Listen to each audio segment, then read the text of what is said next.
In this video, I'm focused on vectors, looking into more advanced situations. Starting with vector addition, I'm going to add the red vector to the blue vector. The red is nice because it's directed straight north, but the blue is what makes this problem complicated because it's angled in itself. You can see that it's directed 60 degrees east of north. No difference in how you get started. Let's add them tip to tail. Let's connect the beginning of red to the end of blue. That's our resultant vector. And a non-right triangle is created. So there's just a little more complicated analysis for what comes next. The method I've come up with, I call it the totals method. Basically, we're going to take any angled vector, in this case the blue one, and we're going to create a little triangle just out of it, not even considering red yet. So 5 is the hypotenuse of this right triangle. We know the 60-degree angle. We're going to try to solve for y and x. And if we use our trig functions properly, the components would come out to 2.5 north and 4.3 east. I'm also adding in the red value of 9. We're going to try to simplify this into one overall magnitude. To do so, we're going to look at the totals. First, vertical. So of the vectors that remain, how many of them point vertically? I see 2 of them. I see 9 north, and I see 2.5 north. So in total, I've got 11.5 north. Next, horizontal. There's only one vector that exists in the horizontal plane. That's the 4.3 east. And so I've classified my 3 vectors that remain as vertical and horizontal. And notice that the 5, I used that up to get the 2.5 and the 4.3, so you're not going to see the 5 come up over here. Once we've got our totals figured out, we just create a tip-to-tail addition of those, 11.5 north, 4.3 east, connecting those beginning to end.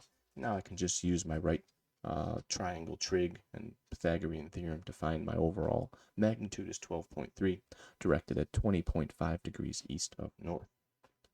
Next thing I want to focus on is known as IJK vector notation. This has its way of popping up throughout the year, and it's just an alternate way to discuss vector directions, something that you see in a lot of older classes.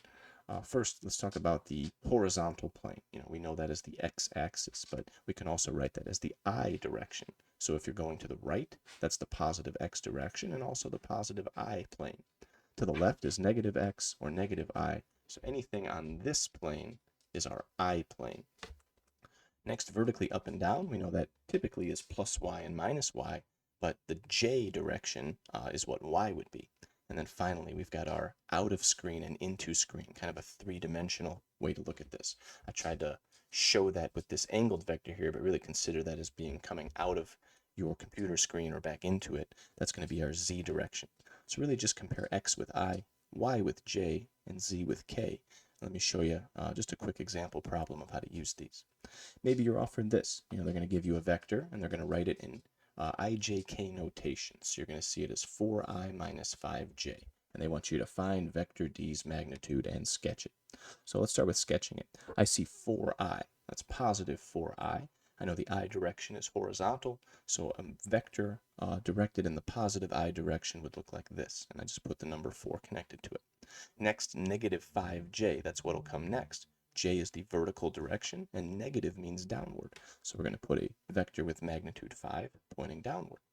Connecting beginning to end would look like this. We'll call it vector D, and I just have to use some Pythagorean theorem to try to find the overall magnitude of this, which in this case is 6.4. So again, I and j and k is a lot like x and y and z. Lastly, we're looking at vector component substitution. This is a sample problem you're welcome to try. You're given vector A, which points in the southwest quadrant. It's directed 28 degrees west of south. Its components, y and x, are unknown, but we do know that they add together to make 12. Your goal is to solve for the overall value of vector A. If you want to pause the video and try this on your own, I'll walk you through the steps in a minute.